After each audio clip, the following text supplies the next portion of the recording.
Bienvenidos viajeros oníricos, es tiempo de ver la segunda y última parte de este relato clásico de No tengo boca y debo gritar de Harlan Ellis, así que sin más preámbulos, comencemos. El huracán nos golpeó con la fuerza de un glaciar que descendiera rugiendo hacia el mar. Era una presencia palpable. Los vientos desatados nos azotaban, empujándonos hacia el sitio de donde partiéramos, al interior de los corredores tortuosos flanqueados por computadoras que se hallaban sumidas en la oscuridad. Ellen gritó al ser levantada en vilo y al sentirse impulsada hacia una serie de máquinas, pareciéndonos que iba a golpear con la cara, sin poder protegerse. Se sentían los grititos de las máquinas estridentes, como los de los murciélagos en pleno vuelo. Sin embargo, no llegó a caer.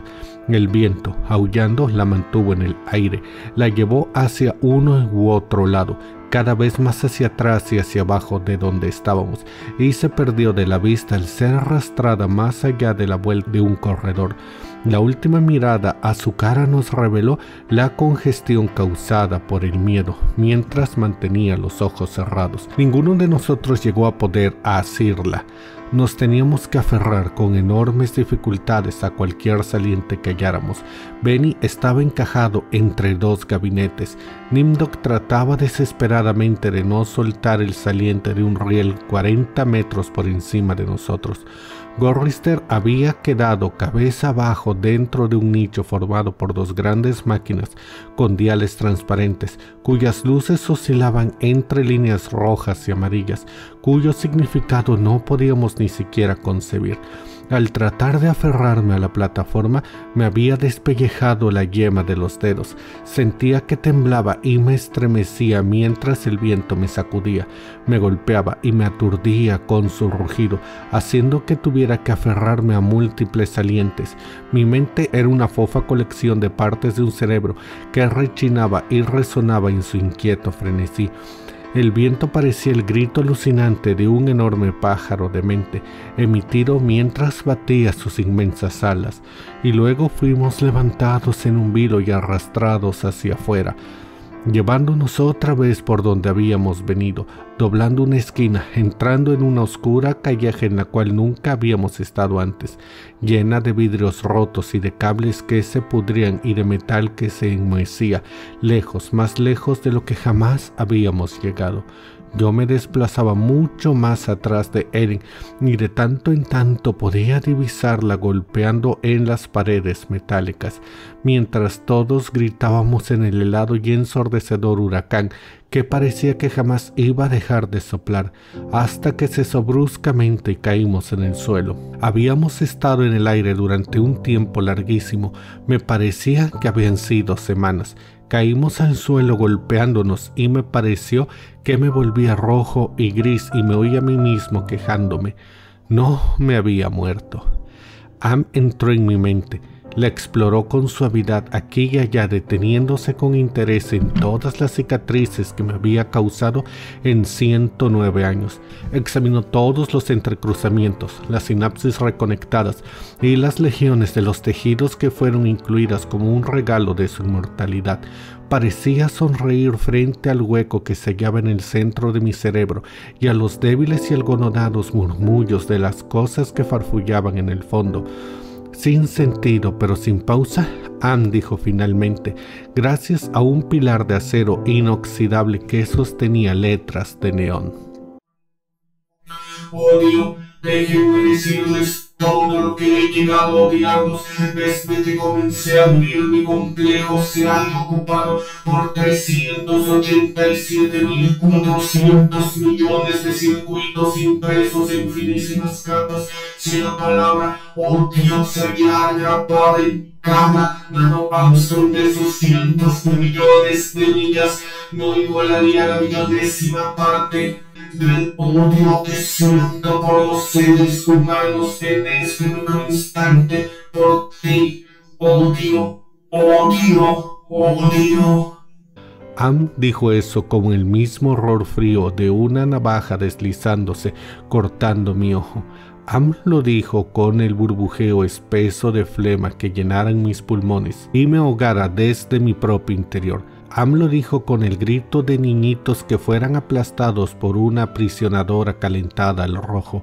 Am me hirió en toda forma posible y pensó en nuevas maneras de hacerlo, a gusto, desde el interior de mi mente. Todo para que comprendiera completamente la razón por la cual nos había hecho esto a los 5, la razón por la cual nos había salvado para sí mismo. Le habíamos dado una conciencia, sin advertirlo naturalmente, pero de todas formas se la habíamos dado y finalmente estaba atrapada. Le habíamos permitido que pensara, pero no le expresamos qué debía de hacer con ese don. En un rapto de furia, de loco frenesí, nos había matado a casi todos y sin embargo seguía atrapada. No podía divagar, no podía sorprenderse, no podía pertenecer. Solo podía ser, y entonces, con el desprecio insano con que todas las máquinas consideran a las criaturas débiles y suaves que las han fabricado, había buscado su venganza. En su paranoia había decidido guardarnos a nosotros 5 para un castigo eterno y personal que nunca alcanzaría a disminuir su odio, que solamente lograría que recordara y se divirtiera, siempre eficiente en su odio hacia el ser humano, siempre inmortal y atrapada, sujeta ahora a imaginar tormentos para nosotros gracias a los ilimitados milagros que hallaba a su disposición. Nunca nos permitiría escapar, éramos sus esclavos, nosotros constituíamos su única ocupación en el eterno tiempo por venir, siempre estaríamos con ella, con su enorme configuración, con el inmenso mundo todo mente donde alma en el que se había convertido. Ella era la madre tierra y nosotros éramos el fruto de esa tierra, y si bien nos había tragado, no nos podría digerir jamás, no podíamos morir. Lo habíamos intentado, habíamos tratado de suicidarnos, oh sí, 1 o 2 de nosotros lo habíamos intentado, pero Anne nos lo había impedido. Creo que en realidad fuimos nosotros mismos los que así lo deseábamos. No pregunté por qué y no lo hice, no menos de 1.000.000 de veces por día por lo menos. Tal vez podremos llegar a deslizar una muerte sin que se diera cuenta. Inmortales, pero no indestructibles. Me di cuenta de esto cuando Am se retiró de mi mente y me permitió la exquisita desesperación de recuperar la conciencia, sintiéndome todavía que las palabras del letrero de Dion me llenaban la totalidad de la sustancia gris del cerebro. Se retiró murmurando: «Al diablo contigo», pero luego agregó alegremente: «Ahí es donde estás, ¿no es así?». El huracán había sido indudable y precisamente causado por un gran pájaro de mente que agitaba sus inmensas alas. Habíamos estado viajando durante casi un mes y Am abrió caminos que nos llevaron directamente bajo el Polo Norte, donde nos torturó con las pesadillas de las horribles criaturas destinadas a atormentarnos. ¿Qué materiales había utilizado para crear una bestia así? ¿De dónde había obtenido el concepto? ¿Sería de su conocimiento sobre todo lo que había existido en este planeta que ahora infestaba y regía? ¿Había surgido de la mitología nórdica? Esa horrible águila, este devorador de carroña, este Rock, este Hurglemir, la criatura del viento, el huracán encarnado. Gigantesco. Las palabras para describirlo serían monstruo, grotesco, colosal, ciclópeo, atroz, indescriptible. Allí estaba, en una saliente sobre nosotros, el pájaro de los vientos que latía con su propia respiración irregular. Su cuello de serpiente se arqueaba dirigiéndose a los lugares sombríos situados por debajo del Polo Norte, sosteniendo una cabeza tan grande como una mansión estilo Turdor, con un pico que se abría lentamente como las fauces del más enorme cocodrilo que pudiera cubrirse. Sensualmente, bolsas de arrugada piel, se me ocultaban los ojos malvados, muy azules y que parecían moverse con rapidez líquida. Sus destellos eran fríos como un glacial, se movían una vez más y levantó sus enormes alas coloreadas por el sudor de un movimiento que fue como una convulsión. Luego quedó inmóvil y se durmió. Espolines, pico agudo, uñas, hojas cortantes, y se durmió. Ann apareció ante nosotros bajo el aspecto de una zarza ardiente y nos comunicó que si queríamos comer podíamos matar al pájaro de los huracanes. No había comido desde hacía mucho tiempo, pero a pesar de ello, Gorrister se limitó a encogerse de hombros. Benny comenzó a temblar y a babar, y Ellen lo abrazó. «Tengo hambre», dijo. Le sonreí. Estaba tratando de infundirle algo de seguridad, pero todo esto era tan falso como la bratva de Nipdok. «¡Danos armas!», pidió. La zarza ardiente desapareció y en su lugar vimos 2 simples juegos de arcos y flechas y una pistola de juguete que disparaba agua sobre una fría plataforma. Levanté uno de los arcos. No servía para nada. Nipdok tragó ruidosamente. Nos volvimos y comenzamos a desandar el largo camino de vuelta. El pájaro de los huracanes nos había arrastrado tan largo trecho que no podíamos casi concebirlo. La mayor parte del tiempo habíamos estado inconscientes, pero no habíamos comido nada. 1 mes yendo hacia el pájaro, sin comida. ¿Cuánto tardaríamos en llegar a las cavernas de hielo en las que se hallaban las prometidas provisiones enlatadas? Ninguno se preocupó por esto. No íbamos a morir, se nos darían desperdicios y porquerías para que nos alimentáramos. Algo, en fin, o tal vez se nos diera nada. Ann mantendría vivos nuestros cuerpos de alguna forma, con indecible dolor y agonía. El pájaro seguía durmiendo sin que nos importara cuánto tiempo se mantendría así. Cuando Ann se cansara de la situación, desaparecería. Pero toda esa cantidad de carne, esa tierna carne. Mientras caminábamos escuchamos la risa lunática de una mujer obesa, atronando y rodeándonos, resonando en las cámaras de la computadora que llevaba a un infinito de corredores. No era la risa de Ellen. Ella no era gorda y no había oído su risa en 109 años. De hecho, no había oído. Caminábamos, teníamos mucha hambre. Nos movimos lentamente. Muy a menudo uno de nosotros sufría un desmayo y los demás teníamos que aguardar. Un día decidió provocar un temblor de tierra mientras nos obligaba a permanecer en el mismo sitio, haciendo que gruesos clavos sujetaran las suelas de nuestros zapatos. Helen y Nipdok fueron atrapados en una grieta que se abrió rápida como un relámpago en las plataformas que formaban el piso. Desaparecieron, y cuando el terremoto cesó, continuamos nuestro camino, Benny, Gorrister y yo. Helen y Nipdok nos fueron devueltos más tarde esa noche, que repentinamente se tornó en un día cuando una legión celeste los trajo hasta nosotros, mientras un coro angelical cantaba: «Desciende, Moisés». Los arcángeles describieron varios vuelos circulares y luego dejaron caer los cuerpos maltrechos de nuestros compañeros. Nos mantuvimos a la espera y luego de un rato Helen y Nipdok se hallaron detrás de nosotros. No estaban demasiado mal, pero ahora Ellen caminaba renqueando. Am le había dejado esta discapacidad. El viaje a las cavernas en pos de la comida enlatada era muy largo. Ellen no hacía más que hablar de cerezas y de cócteles hawaianos de fruta. Yo trataba de no pensar en esas cosas. El hambre se había corporizado, tal como para nosotros había sucedido con Am. Estaba viva en mi vientre, así como Am estaba viva en el vientre de la tierra. Am quería que no se nos escapara la semejanza. Por lo tanto, intensificó nuestra hambre. No recuerdo forma para descubrir el sufrimiento que nos provocaba la falta de alimentos desde hace tantos meses. Sin embargo, nos seguía manteniendo vivos. Nuestros estómagos eran calderas de ácido burbujeante y espumoso que lanzaban punzadas atroces.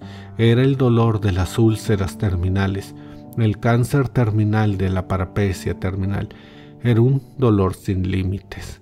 Y pasamos por las cavernas de las ratas, y pasamos por el sendero de las aguas hirvientes, y pasamos por las tierras de los ciegos, y pasamos por las ciénagas de la angustia, y pasamos por el valle de las lágrimas, y finalmente llegamos a las cavernas de hielo. millas y millas de extensión sin horizonte en donde el hielo se había formado en relámpagos azules y plateados, lugar habitado por novas de hielo.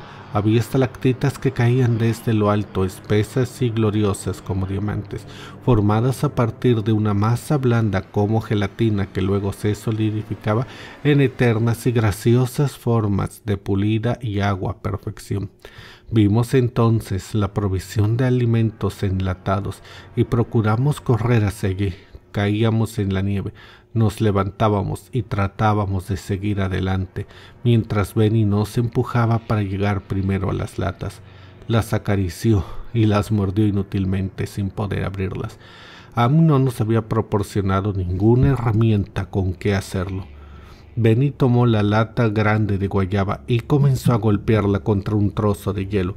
Este se deshizo en pedazos que se desparramaron, pero la lata apenas si se abolló, mientras oíamos la risa de la mujer gorda que sonaba sobre nuestras cabezas y se reproducía por el eco hacia abajo. Muy abajo de la tundra. Benny se volvió loco de rabia. Comenzó a tirar las latas hacia uno y otro lado, mientras nosotros escarbábamos frenéticamente en la nieve y el hielo, tratando de hallar una forma de poner fin a la interminable agonía de la frustración.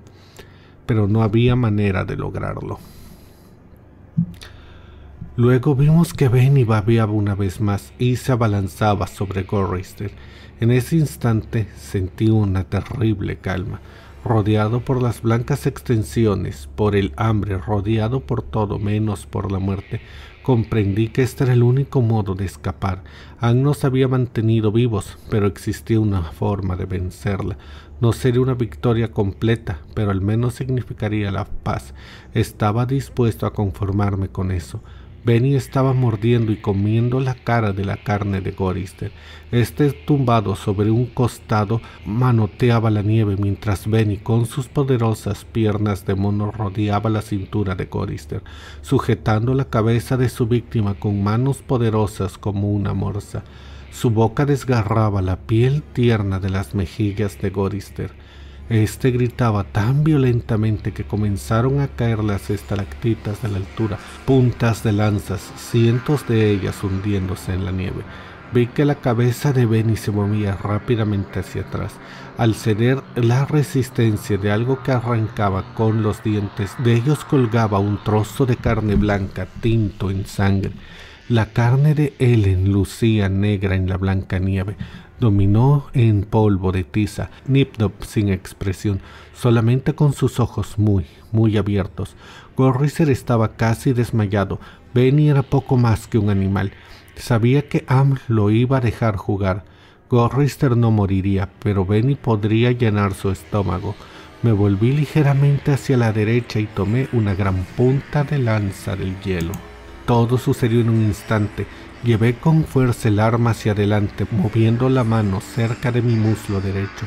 Benny recibió la herida en el lado derecho debajo de las costillas y la punta llegó hasta su estómago, quebrándose dentro de su cuerpo. Cayó hacia adelante y no se movió más. Gorrister se hallaba de espaldas. Tomé otra punta de hielo y lo herí, siempre moviéndome, atravesándole la garganta. Sus ojos se cerraron cuando sintió que el frío lo penetraba. Ellen debe de haberse dado cuenta de lo que yo quería hacer. Incluso a pesar del terrible miedo que comenzó a sentir, corrió hacia Nip-Tup llevando en la mano un trozo corto y agudo de hielo. Cuando él gritó, la fuerza del salto de Ellen al introducirle el hielo en la boca y garganta hizo el resto. Su cabeza dio un brusco salto, como si la hubieran clavado a la costra de nieve del piso. Todo sucedió en un instante. Pareció entonces que el momento de silenciosa expectativa que siguió a esta escena hubiera durado la eternidad. Casi podía sentir la sorpresa de Am. Se le había privado de sus juguetes. 3 de ellos habían muerto sin posibilidad de volverlos a la vida. Podía mantenernos vivos gracias a su fuerza y talento, pero no. Am no era Dios. No podía lograr que volvieran a vivir. Ellen me miró. Sus facciones de ébano se destacaban en la nieve que nos rodeaba. En su actitud había una mezcla de miedo y súplica, en una forma que comprendí que estaba lista y esperaba. Yo sabía que solo tenía el tiempo de un latido de corazón antes de que Anne nos detuviera. Al ser golpeada se inclinó hacia mí, sangrando por la boca. No pude leer en su expresión. El dolor había sido demasiado intenso. Había contorsionado su cara, pero podía haber querido decir gracias. Por favor, que así sea. Han pasado algunos siglos. Tal vez, no lo sé. Am se divirtió durante un largo tiempo acelerando y retardando mi noción del paso de los años. Diré entonces la palabra ahora. Ahora, me llevó 10 meses decir ahora. No sé, me parecen que han pasado varios cientos de años. Estaba furiosa, no me dejó enterrarlos. No importaba. De todas formas, no había manera de cavar en las plataformas que formaban el piso seco de nieve. Hizo que fuera de noche, rugió y provocó la aparición de las langostas. De nada sirvió. Siguieron muertos. La había vencido. Estaba furiosa. Yo había pensado que Anne me odiaba antes. No sabía cuán equivocado estaba. Aquello no era ni siquiera una sombra del odio que extrajo de cada uno de sus circuitos impresos. Se aseguró de que sufriera eternamente y de que no me pudiera suicidar. Dejó intacta mi mente. Puedo soñar, puedo asombrarme, puedo lamentar los recuerdos de los 4. Yo desearía... Bueno, ya no importa. Sé que lo salvé. Sé que lo salvé de sufrir lo que sufro ahora, pero sin embargo, no puedo olvidar su mente, la cara de Ellen. No fue nada fácil. A veces deseo olvidar, pero ya no importa. Anne me ha alterado para quedarse tranquila, según creo. No quiere arriesgarse a que yo pudiera correr hacia una de las computadoras y destrozarme el cráneo, o que pudiera contener el aliento hasta desmayarme, o degollarme con una lámina de metal enmohecido. Puedo verme en varias superficies pulidas, de modo que trataré de describir mi aspecto. Soy una gran masa gelatinosa, rodeada con suaves curvas, sin boca, con agujeros pulsítiles llenos de vapor donde antes se hallaban mis ojos. En el lugar donde tenía los brazos veo apéndices cortos y de aspecto gomoso. Unos bultos sin forma indican la posición aproximada de lo que fueron mis piernas. Cuando me muevo, dejo un rastro húmedo. Sobre la superficie de mi cuerpo veo deslizarse unos parches de enfermizo, perverso color gris, tal como si surgiera una luz desde adentro de mí. Desde afuera, supongo que mi torpe aspecto, mi pobre trasladar, ha de dar una sensación de algo que jamás hubiera sido humano, de un ser cuya apariencia es una tan ridícula caricatura del humano que resulta aún muy obscena por su vago parecido. Desde adentro, soledad, aquí, viviendo bajo la tierra, bajo el mar, dentro de las entrañas de Am, a quien creamos porque nuestras horas se perdían tristemente, pensando tal vez sin darnos cuenta que él sabría hacerlo mejor. Por lo menos ellos 4 ya están a salvo. Am está cada vez más furioso al recordarlo. Esto me hace sentir feliz en cierto modo. Y sin embargo, Am venció. Simplemente se ha vengado. No tengo boca y debo gritar.